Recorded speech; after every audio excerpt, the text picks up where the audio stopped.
গণার পালা, টাকাগুলো এখন আমি গুনবো যে আসলে কত টাকা হয়েছে। এইভাবে গুনতে গুনতে আলহামদুলিল্লাহ আস্তে আস্তে আস্তে আস্তে আপনারা দেখতে পাচ্ছেন, আপনারা যদি খেয়াল করেন বুঝতে পারবেন যে আসলে 30। আসসালামু আলাইকুম রহমতুল্লাহি ওবরাকাতু। প্রিয় বন্ধুরা, আজকের ভিডিওটা আপনাদের জন্য কিন্তু একটা শিক্ষণীয় ভিডিও হতে পারে। এই ভিডিওটা দেখলে হয়তো অনেক কিছু আপনারা শিখতে পারবেন এবং বিপদের বন্ধু হিসেবে কাজে লাগবে। যে দেখেন আমার পায়ের অবস্থাটা কিন্তু বেশ একটা ভালো না, পাটা সমস্যা হয়েছে, আপনারা অনেকেই জানেন ইতিমধ্যে।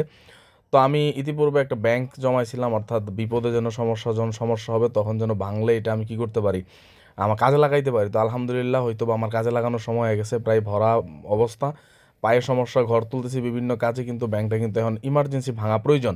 তো আজকে ইমার্জেন্সি ব্যাংকটা ভাঙবো। তো আপনারা এই ভিডিওটা আপনাদের জন্য একটা কি মানে শিক্ষণীয় ভিডিও হইতে পারে, কারণ বিপদের সময় যে আপনার সঞ্চয় করতে হবে, আপনার সঞ্চয় করবেন, কারণ যতটুকু ইনকাম করেন এর চাইতে একটু বেশি যেটা হবে এটা আপনি সঞ্চয় করবেন।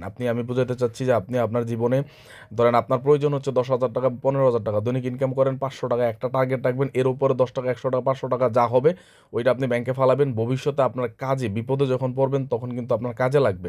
তো যাই হোক, আমি কিন্তু এইভাবেই কিন্তু এই ব্যাংকের মধ্যে টাকা জমাইছি, আর হঠাৎ করে আমার কাজে লাগছে, পায়ে খুব সমস্যা হয়েছে, মোটামুটি ভালো টাকা এখানে অপারেশন হয়ে গেছে, তারপরে হচ্ছে ঘর টর আনছি, মুরগি টুরগি তুলতেছি। এখন আমার মনে হয়েছে এটা প্রায় 6 মাস ধরে আমি জমাইতেছি, এটা মনে হচ্ছে এখন ইমার্জেন্সি ভাঙা দরকার। তো আমি রেডি হয়ে গেছি, ভাঙতেছি। আপনারা দেখতে পাচ্ছেন এখানে দেখেন পুরো ফিল আপ হয়ে গেছে, হয়তো বা আরেকটু ফিল আপ হইতো। তো এটা আসলে সঞ্চয় করলে কি লাভ, এটাই কিন্তু মূল যে লাভটা এটা। যাই হোক, দেখেন আপনারা দেখতে পাচ্ছেন আমি টাকাগুলি কিন্তু ফালাই দিচ্ছি, মার্শাল্লাহ আলহামদুলিল্লাহ। বেশিরভাগই দেখা যাচ্ছে 1,000, 500 টাকা নোট, কারণ আমি কীভাবে ফালাইতাম, 100, 200, 300 এইভাবে আমি কী করতাম, রাইখা যখন 500 টাকা হইতো আলাদাভাবে আমি হাতে জমাইতাম, জমানোর পরে 500 টাকা একটা নোট আমি ফালাই দিতাম। আমি কিন্তু 10 টাকা, 20 টাকা, 500 টাকা, 100 টাকা এরকম কিন্তু ফালাইতে পারতাম, কিন্তু আমি এটা কী করছি, হাতে জমা রাখছি। জমা রাখার পরে যখন 500, 1,000 টাকা হয়ে গেছে তখন কিন্তু আমি এটা নোটটা কিন্তু আমি ফেলে দিছি, অর্থাৎ নতুন নোট পেলে আমি এখানে রাখে দিছি। তো যাই হোক, এখন দেখেন আলহামদুলিল্লাহ অসংখ্য টাকা এখানে, আশা করি মোটামুটি ভালো টাকা হবে, 30-40 হয়ে যাবে, প্লাস হয়ে যাবে। তো দেখা যাক, গণা আরম্ভ হইতেছে, দেখা যাক কি হয়, পরবর্তীতে বোঝা যাবে গণার পরে। তো আমি 1,000 টাকা যে নোটগুলি আছে এই নোটগুলিকে কিন্তু আমি আলাদা রাখতেছি, তারপরে 500 টাকার যে নোটগুলি আছে এগুলোকে আমি আলাদা রাখবো, 100 টাকা, 200 টাকা, মানে প্রত্যেকটা নোট আমি আলাদা আলাদা রাখবো। আলহামদুলিল্লাহ মোটামুটি হাতের ভিতরে অলরেডি কিন্তু 10-এর মতন, আমি মোটামুটি একটা আন্দাজ করতেছিলাম, গুনতেছিলাম, 10-এর মতন কিন্তু টাকা চলে আসছে। তো যাই হোক, একটা অনুমান মোটামুটি। যাই হোক, আমি যেটা বলতেছিলাম আপনার সঞ্চয় করতে হবে, যখন আপনার প্রয়োজন হয় আপনি এটা ভাঙতে পারবেন।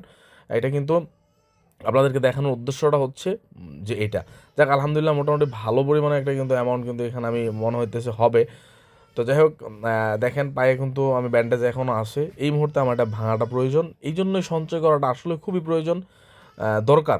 আমি এই জন্য আপনাদেরকে বলবো আপনারা সঞ্চয় করবেন, আপনারা যেমনই পারেন যে যেমন আপনারা টাকা জমাইবেন। যাই হোক, আমি কিন্তু এখানে টাকাগুলি গুনতেছি, আর মাঝখান দিয়ে কথাগুলি বলতেছি, কথাগুলি আপনারা অবশ্যই মনোযোগ সহকারে শুনবেন, এবং এই জিনিসটা যদি আপনারা মানতে পারেন, বিশেষ করে অটোওয়ালা বা চাকরিজীবী যারা ভাই আছেন, ইমাম মুয়াজ্জিন যারাই আছেন এখন, আপনারা এই জিনিসটা লক্ষ্য করলে আপনারা কিন্তু পরবর্তীতে যখন আপনি সমস্যায় পড়বেন, মানুষের সমস্যা থাকবে, আল্লাহ পাক রব্বুল আলামিন সমস্যা দিয়ে পরীক্ষা করেন। যাই হোক, আমার পায়ে সমস্যা হয়েছে, আমি আলহামদুলিল্লাহ আল্লাহর কাছে শুকরিয়া, আমি এখানে নারাজ না।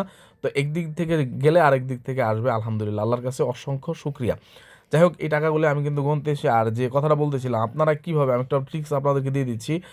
ধরেন আপনার যে টাকাটা প্রয়োজন দৈনিক ইনকাম করেন এর চাইতে একটা টার্গেট রাখবেন, এর চাইতে বেশি যে টাকাটা হবে এই টাকাটা কিন্তু আপনি এখানে ফেলে দিবেন। তো আমি মোটামুটি যে টাকাটা খরচ করি, খরচ করার পরে যে বেশি টাকা হয়েছে, আমি 6 মাস যাবত, 5.5 থেকে 6 মাস যাবত কিন্তু আমি এইভাবেই কিন্তু টাকাটা সঞ্চয় করতেছি যেন আমি কাজে লাগাইতে পারি। দেখেন আল্লাহ পাক রব্বুল আলামিন আসলে উত্তম পরিকল্পনাকারী। আমার যেই মুহূর্তে আমার টাকার প্রয়োজন হয়েছে ওই মুহূর্তেই কিন্তু আমি এটা ভাঙছি, আলহামদুলিল্লাহ এখন আমি সুন্দরভাবে কিন্তু সব কিছু করতে পারতেছি। যাই হোক, খুবই ভালো লাগতেছে যে নিজের সঞ্চয় করা টাকা এগুলি অত্যন্ত ভালো লাগতেছে আমার কাছে যে গুনতেছি। আলহামদুলিল্লাহ আমার যে টার্গেট ছিল 30 কিন্তু আলহামদুলিল্লাহ প্লাস হয়ে গেছে। আমার যে 1,000 টাকার যে নোটগুলি ছিল ওই নোটগুলি কিন্তু প্রায় আমার 30 প্লাস হয়ে গেছে। ইনশাল্লাহ টার্গেট রাখি আরও হবে। মোটামুটি আমার যে টার্গেট ছিল ওই টার্গেট, তো আমি একটু কম টার্গেট রাখছি। কম টার্গেট রাখছি কেন, যেন একটু টাকা যদি কম হয় তাহলে যেন, বেশি হইলে আনন্দ লাগবে, কিন্তু আমি যদি টার্গেট রাখতাম 60, 70, 50, তাহলে যদি কম হইতো 30 হইতো মনটা খারাপ হয়ে যেত, সঞ্চয় করাটা কিন্তু তেমন পরিমাণে আর উৎসাহ থাকতো না। যাই হোক আলহামদুলিল্লাহ আমার কিন্তু যে টার্গেট এই টার্গেট কিন্তু অলরেডি ফিল আপ হয়ে গেছে, এবং প্রত্যেকটা টাকা যখন আমি গুনবো, গোনার পরে কিন্তু বুঝতে পারবো যে আসলে কত টাকা হয়েছে, সম্পূর্ণ টাকাটা কত টাকা হয়েছে। আমার কিন্তু এখানে দেখেন 10 টাকা, 20 টাকা নোট কিন্তু একেবারে নাই বললেই চলে, 2-4টা হয়তো বা 5 টাকা নোট আছে। তো এইগুলি কিন্তু সবগুলো একত্রিত করা হয়ে গেছে, এখন হচ্ছে গণার পালা। ওই যে দেখেন আমি কাঁচির যে কেসি আছে, কেসির নিচে কিন্তু আমি রেখে দিয়েছি টাকাগুলি। 1,000 টাকা, 500 টাকা, 200 টাকা, 100 টাকার নোটও কিন্তু বেশি, এছাড়া কিন্তু কোনো নোট নাই। তো এখন হচ্ছে গণার পালা, টাকাগুলো এখন আমি গুনবো যে আসলে কত টাকা হয়েছে। এইভাবে গুনতে গুনতে আলহামদুলিল্লাহ আস্তে আস্তে আস্তে আস্তে আপনারা দেখতে পাচ্ছেন, আপনারা যদি খেয়াল করেন বুঝতে পারবেন যে আসলে 30,000 প্লাস কিন্তু হয়ে গেছে।